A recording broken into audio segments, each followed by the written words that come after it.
Hello again, everyone. Welcome to Washington Gun Law TV. I am Washington Gun Law President William Kirk. Thanks for joining us. Hey, you know, there really is nothing more offensive than may carry states. Think about it. Just think about the concept of may carry. That's where literally the government gets to decide if your life is valuable enough for you to protect it. That's literally what it comes down to, and that's how may carry regimes worked up until, of course, they were all smacked down by New York Pistol and Rifle Association v. Bruin.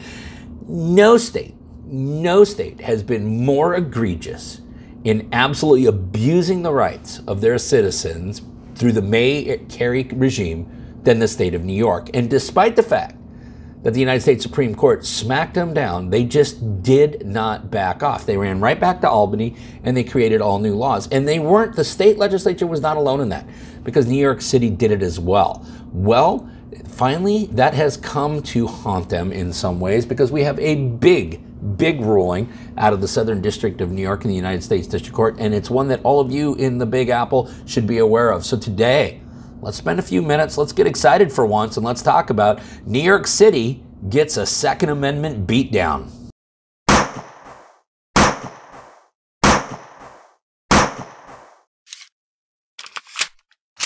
Okay, so this is the case we're talking about. We're talking about Srow v. New York City. It's a case that was filed in the United States District Court for the Southern District of New York.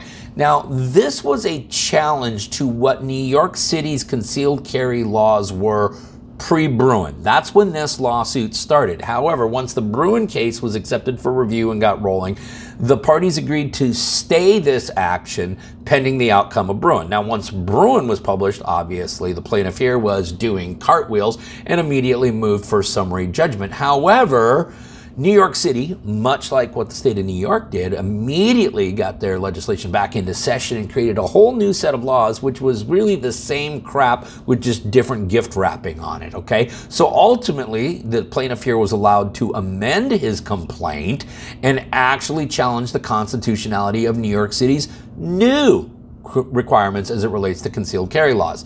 Now, the plaintiff, Mr. Srow here, had applied once for a long gun and once for a handgun. He had been denied applications on both of those. He appealed both and was summarily denied.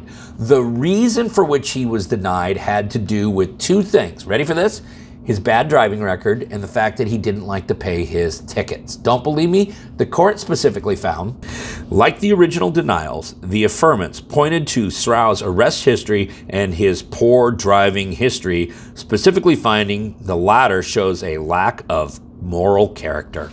So according to New York City, if you have a spotty driving record, you also lack moral character. I believe you probably just suffer from what's known as a heavy right foot. Now, here's the thing that we really need to be aware of. The challenge here is to New York City's new concealed carry, because we all know that once the Bruin opinion came out, New York City scrambled around, made up all sorts of new regulations, and obviously streamlined the process so that every New York City resident could get a legal firearm, right? No, of course they didn't do it. They didn't do it that way at all. They just literally changed the terminology. Now, obviously, what the plaintiffs are arguing here is that there is no historical precedent. The Second Amendment protects this activity. There's no historical precedent, and therefore the law is unconstitutional. Of course, the city of New York is saying, no. There's a long history of us being able to determine who can, in fact, actually exercise their Second Amendment rights. The court here was not persuaded. They specifically found, the court therefore determines that the conduct at issue here, the possession of firearms for lawful purposes, is covered by the plain text of the Second Amendment. The assessment of, quote, good moral character or, quote, good cause are regulations which the government must justify by demonstrating that they are consistent with the nation's historical tradition of firearm regulations. Now, obviously, New York City tried kind of one of the old tricks that we're seeing on the truth. No. Judge, you're actually misinterpreting Bruin. That's not what Bruin stands for. The court was having none of it. They found, in stating that nothing in the court's analysis should be interpreted to suggest the unconstitutionality of the 43 states shall issue licensing regimes. The court describes such regimes as being designed to ensure only that those bearing arms in the jurisdiction are in fact law-abiding responsible citizens, and stated they did so using only narrow, objective, and definite standards guiding licensing officials rather than requiring the appraisal of facts, the exercise of judgment, and the formation of an opinion, features that typify proper cause standards like New York's.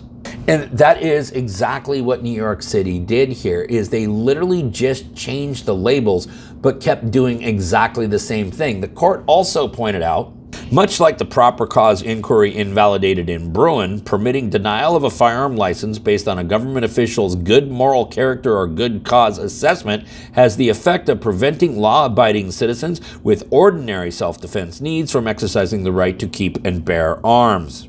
And there's more. Relatedly, and probably more problematically, by allowing the official to make a determination of the person's moral character and to vaguely consider other good cause, these sections further bestowed vast discretion on licensing officials. Now, of course, the government tried to justify this through some historical analogs, and as we know, the government will get rather desperate and try all sorts of different things.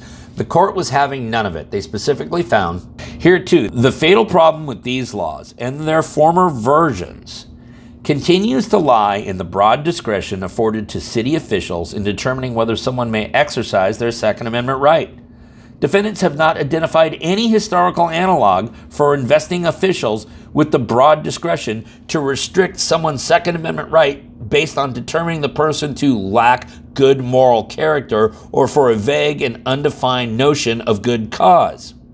And while this court finds allowing such a discretionary determination to run afoul of the Second Amendment, defendants have not even identified a historical analog for the various non-determinative considerations that were required to go into the official's good moral character and other good cause assessments under the applicable law. So yeah, New York City, we see right through what you did here. You went in, you changed the law, but all you really did was change a few words.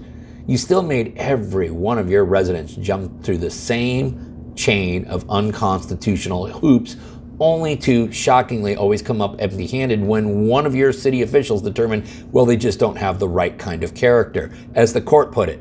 In sum, having considered defendants' proffered historical materials and applying the standards set in Bruin, the court determines that the magnitude of discretion afforded to New York City licensing officials under the applicable laws and the pre-December versions of these laws, empowering them to evaluate an applicant's good moral character and good cause in deciding whether to permit that applicant to exercise his or her Second Amendment rights, is not constitutionally permissible under the Second and 14th Amendments.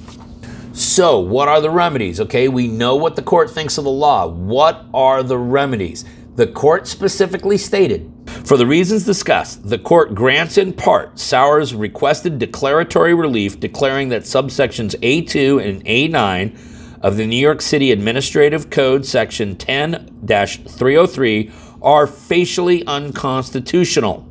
The court also grants injunctive relief with respect to subsections A2 and A9 of the New York City Administrative Code, section 10-303, and permanently enjoins defendants from enforcing those subsections. Okay, a permanent injunction. Does it go into effect immediately? No, there is a stay until October 26th. I'm actually recording this on October 25th. There's a stay until October 26th so that the defendants, the City of New York, could file an appeal, which they undoubtedly would do. The court specifically stated, the court sua sponte stays the injunction until midnight on October 26, 2023 to afford defendants an opportunity to consider their appellate options and whether they wish to seek a stay pending any appeal.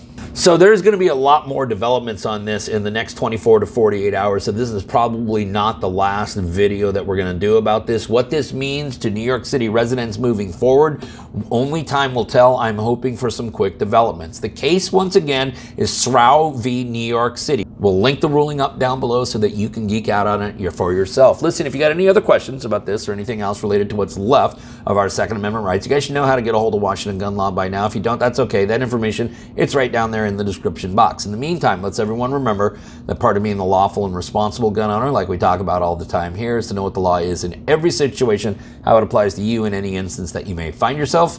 Until next time, thanks for watching and stay safe.